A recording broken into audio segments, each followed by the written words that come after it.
na muri ko na tongo to la muti ba kuma na manda ko bo na bima ah gouvernement bo bimbo mi na yo na bima ba zo zo ga biyo ko ko ga libanda bino le to za ko ga ni ko ni do se ku ko comprendre bongo ndako ezaka ya leta te oyebi ke ndako eza ya leta faye kutu ye moko leta akomisa biso alinga maa moto abimisi biso alwisi mpasi mosusu tokende me na miniti oyo esika okendesa te baboki baki ya biloko libanda biloko esika elingilinga tokotaka na leta leta moto atia biso.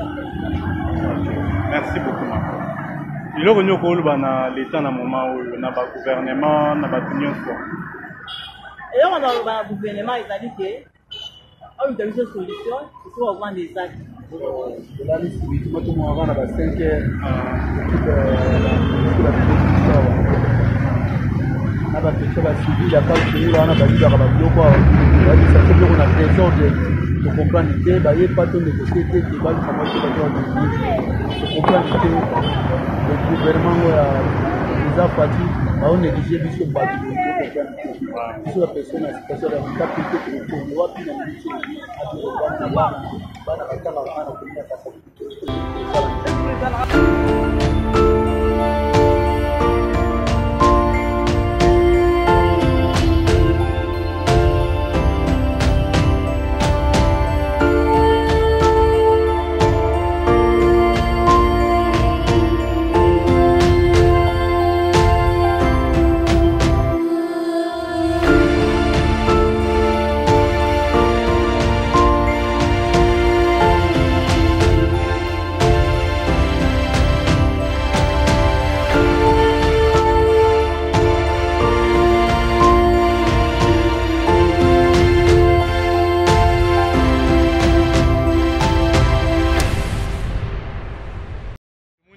Banda na maison du savoir awa likambango ezani en toute fois que le pango appartient à l'État.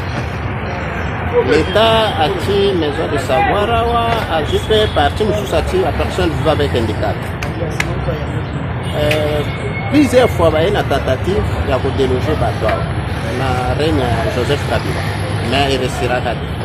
Et cette fois-ci tu as vu lesquels manger facilité ou basali et quoi va y avoir des bateaux comme ça. On peut comme on est un ce qui Toyoka qui a monsieur Badjoko. Monsieur Badjoko. OK. Badjoko. Azalaka la conflit financier avec le régime Mobutu. Et puis Babloka Kanda. Yakala. Baboto la Kanda Bekomaka ya l'État. Hein? Alors, quand le régime est changé, tout le monde a profité à récupérer bien illégalement. C'est ça le problème. Quand même, le plan bilan que ça qui a l'État. L'État aussi bateau et à Tiwana. Il faut sécuriser. S'il y a un jugement l'État avec le parti Wana, il fallait informer bateau avant que tel dit bakoya ko exécuter pour papilo ko libanda. Vous avez informé formé tala babilo ko francophonie à Sali. Toute francophonie na Congo yango. Tous les livres sont papier, ba qui libanda sans précaution, toi les tango ambula et tout ça. La personne handicapée, ce sont des pauvres et des indigents.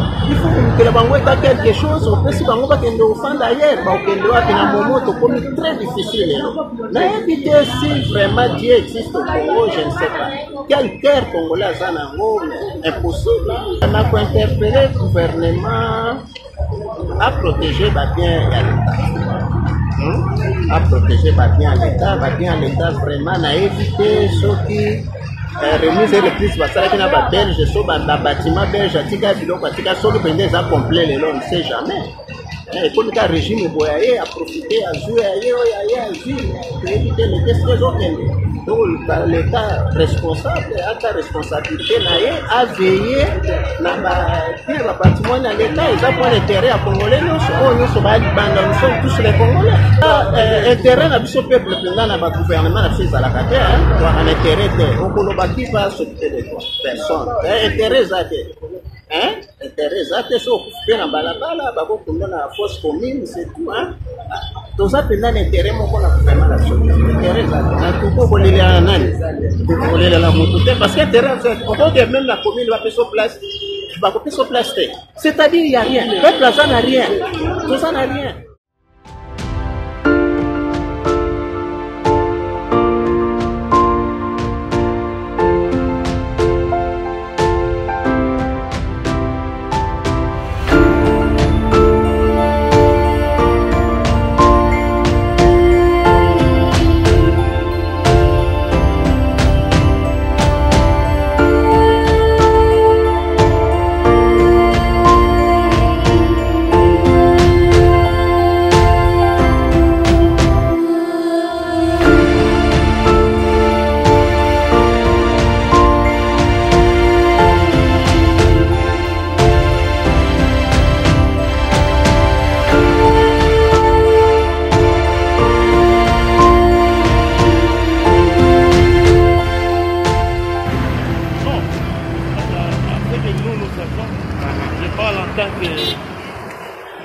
Animateur numérique de la Maison de Savoir. Ok. Nous savons que cette parcelle appartient à l'État, à l'hôtel de ville de Kinshasa. Et dès que la menace a commencé, nous avons déjà signalé à l'hôtel de ville. Il y a déjà 3 mois passés. Et subitement aujourd'hui, il n'y a pas de réaction. L'hôtel de ville avait répondu? Non, aucune réaction. Aucune réaction. Il n'y a pas l'hôtel de ville. Malheureusement aujourd'hui, voilà. Un individu apparemment est venu déguerpir l'État. Tous ces biens de l'État qui se retrouvent à la portée de n'importe qui dehors. Maintenant on peut dire que le savoir est dans la rue. Oui, la maison de savoir est dans la rue. La connaissance de la jeunesse congolaise et précisément chinoise est dans la rue. Sans appui. Maintenant avec toutes ces histoires, vous allez où? Que l'État prenne ses dispositions. L'hôtel de ville prenne ses dispositions parce qu'elle a déjà été informée au préalable. Voilà. Merci. Tout est dehors. Et si c'est le pire arrivé, qu'ils prennent des responsabilités.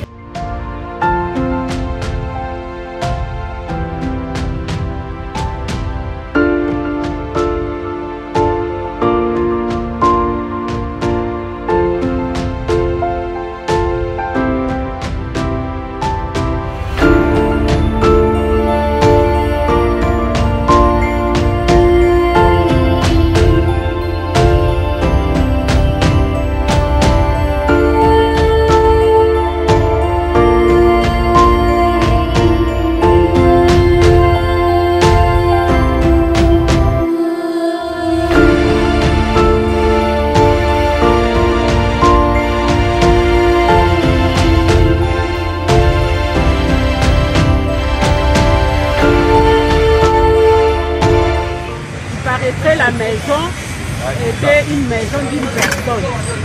La maison d'une personne que la ville avait rachetée. Donc le papa qui était le propriétaire de cette maison avait des dettes à la banque. Et comme la banque voulait prendre la maison, la ville était obligée, l'hôtel de ville, à ce temps-là nous ne savons pas, l'hôtel de ville était obligé de racheter cette maison qui était devenue une propriété de la ville depuis des années. Donc vous allez même voir qu'il y avait MPR, il y avait d'autres sociétés, même l'affaire sociale était ici. Et nous, lorsque l'AIMEF, Association internationale de maires francophones, a conçu le projet Maison des savoirs dans le monde, ils ont parlé avec le gouverneur Kimbuta, lui qui avait sauté depuis 2006 en Bucarest, il avait sauté sur le projet pour qu'on mette les maisons des savoirs dans le monde. Un projet de l'OIF et l'AIMEF. Donc la francophonie voulait investir dans notre pays pour que ici au Congo, que nous puissions avoir des gens qui vont travailler, ajouter, disons qu'on enlève des gens qui ne travaillent pas, qu'on ajoute les gens parmi les travailleurs. C'est pourquoi on avait conçu ce projet Maison des savoirs dans le monde. Ça ne se trouve pas seulement ici, en Ouagadougou, Burkina Faso, il y a plusieurs maisons de Chisinau, il y a Maison des savoirs, il y a plusieurs pays francophones où se trouve la Maison des savoirs. Donc le projet a été avec le gouverneur. Malheureusement, on a entendu dire que la maison appartenait à une personne. Mais lorsque nous avons vérifié les informations, on nous dira non, la maison a été rachetée, c'est pour l'hôtel de ville. Et ces gens sont revenus après la mort de leur papa. Les fils se sont levés pour aller réclamer cette